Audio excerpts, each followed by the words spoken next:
LinkedIn presents. Your work is important, but your presence is what gets you noticed. Hard work alone isn't enough. If you're intentional about how and where you show up, the right people will see your value so you can get those career opportunities that you deserve.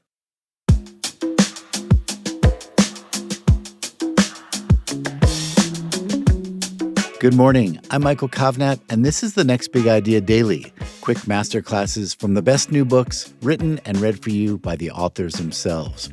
So I don't know where you are in your career right now, but you probably know that being talented and working hard isn't always enough to get you where you want to be.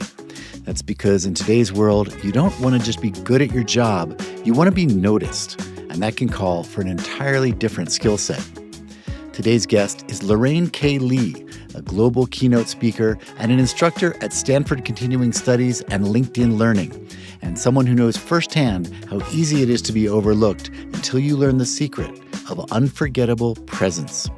In her new book, Unforgettable Presence, Lorraine shares practical strategies to help you stand out, get noticed, and unlock new career opportunities, not by working yourself into the ground, but by being intentional about how you're seen, heard, and remembered. Lorraine's going to share some of her big ideas right after this quick break.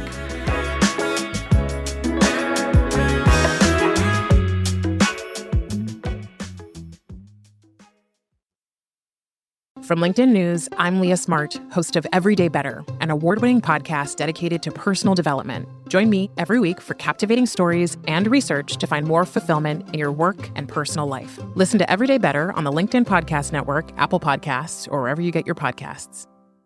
From LinkedIn News, I'm Jessie Hempel, host of the Hello Monday podcast. Start your week with the Hello Monday podcast. We'll navigate career pivots. We'll learn where happiness fits in. Listen to Hello Monday with me, Jessie Hempel, on the LinkedIn Podcast Network or wherever you get your podcasts.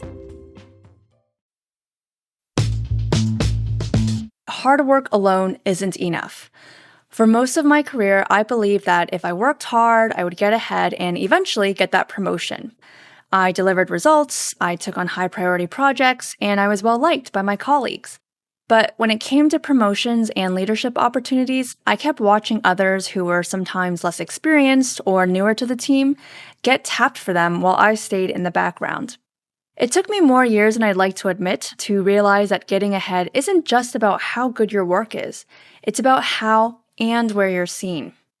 At LinkedIn, I worked hard, followed directions, and executed well. I even moved to Hong Kong for a year to help launch one of the company's biggest global initiatives. But despite my contributions, I wasn't advancing. I kept my head down, delivered on my tasks, and assumed that my results would speak for themselves. But here's the truth. You are your own best advocate. When I later joined Prezi, I made a shift. I studied what set leaders apart from hard workers and realized that advancing your career requires more than execution. It requires influence. Leaders weren't just getting things done, they were being strategic, building relationships, and ensuring their value was recognized. And I also realized that visibility isn't just about showing up in meetings, it's about showing up in the right places.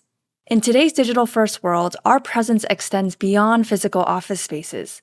How your colleagues and managers see you is shaped by how you show up on LinkedIn, on Zoom, and on Slack or Teams. Your professional reputation isn't just built in the office, it's built online. And that means you have to be intentional about where you're engaging, what you're contributing, and how others perceive you. So if you're not being recognized for your contributions, ask yourself, who needs to see my work?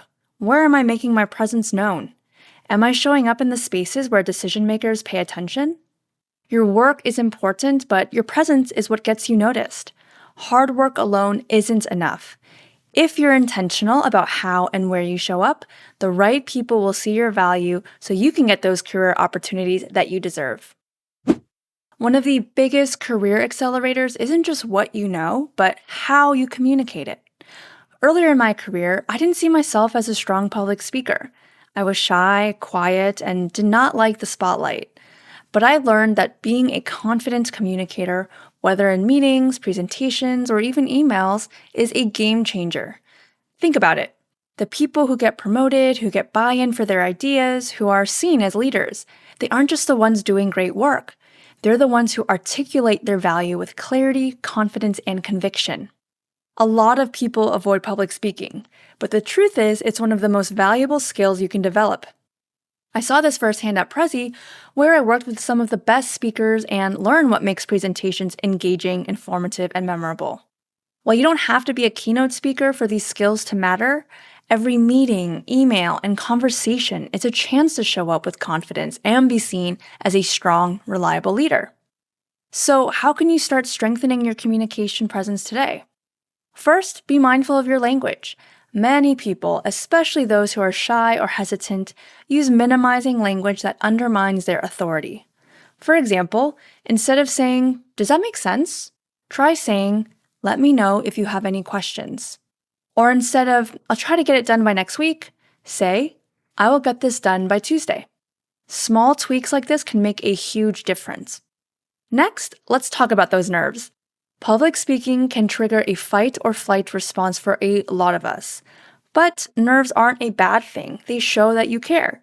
The key is to manage your nerves by preparing, breathing deeply, and focusing on your audience instead of yourself. Finally, seek feedback. Whether it's from a mentor, a manager, or even your audience, feedback helps you refine your communication skills. I learned this firsthand when I started actively seeking input on my presentations. It helped me go from hesitant to confident. And while it's never fun, watching your recordings can also be very helpful and humbling. Whether you're writing an email, speaking in a meeting, or presenting to a room full of executives, your ability to communicate with confidence shapes how others perceive your leadership potential. And the good news, like any skill, it can be developed with practice. You definitely don't need to be the loudest voice in the room to have an impact, but you do need to be intentional about how you show up.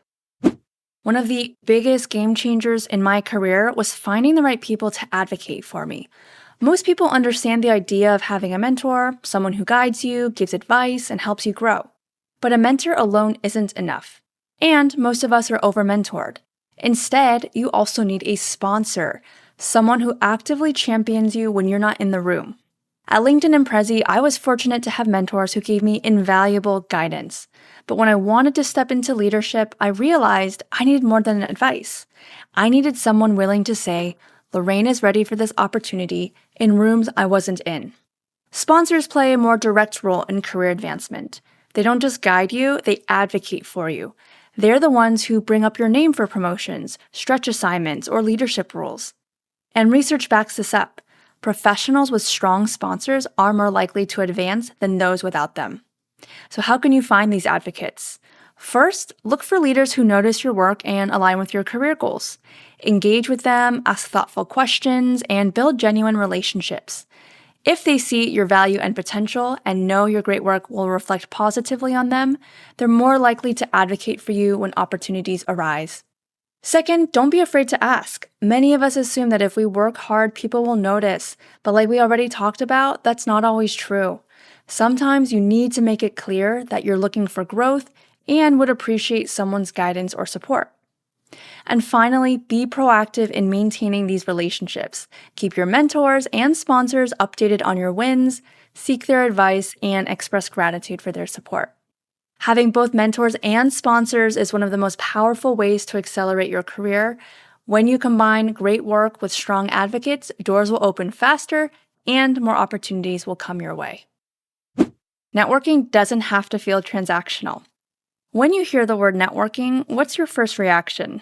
If it's a mix of dread and awkward small talk, you're not alone.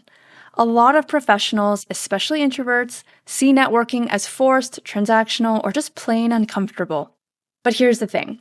Networking isn't just about collecting business cards or making small talk at corporate events. It's about building real relationships.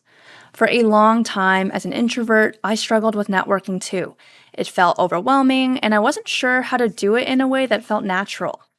But over time, I realized there are two types of networking that can make or break your career: internal networking within your company and external networking beyond your workplace. Let's talk about internal networking first. This is important because if only people in your immediate team know about your work, you might get overlooked. You need to make sure decision makers know what you bring to the table. This isn't about having random coffee chats. It's about being intentional. Who in your company do you admire? Who are the decision makers you should build relationships with? You can start by asking thoughtful questions, sharing ideas in meetings, or collaborating on cross-functional projects. These small efforts make you more visible and create advocates for your work within your company. Next is external networking to expand your influence beyond your workplace. Networking outside your company can open doors to unexpected opportunities. You may find those important advocates we just talked about, partnerships, and even new job offers. Pro tip for my fellow introverts: one way to preserve energy at a networking event is to check out the attendee list beforehand. If there's someone there you'd like to speak to, you can send them a note on LinkedIn beforehand to let them know you look forward to meeting them. If networking feels awkward, here's my best advice. Lead with curiosity and generosity. Instead of thinking about what you can get from a conversation, think about what you can give. Ask thoughtful questions and find small ways to add value. Most importantly, follow up. Real networking isn't about a single interaction. In fact, I'd say so much of it depends on the follow-through and follow-up. Most people miss this step, but it's critical to actually build a relationship and show that you're someone who values the other person's time. If networking gives you the hives, try shifting your mindset. It's not about pitching yourself, it's about investing in relationships that will support your career for years to come. Think like a leader before you have the title. One of the biggest career shifts happens when you step into a management role. Suddenly, your success isn't just about your own work. It's about how well your team performs. And whatever got you to that point aren't the skills you're now being judged on. But here's the secret. You don't have to wait for the title to start thinking like a leader.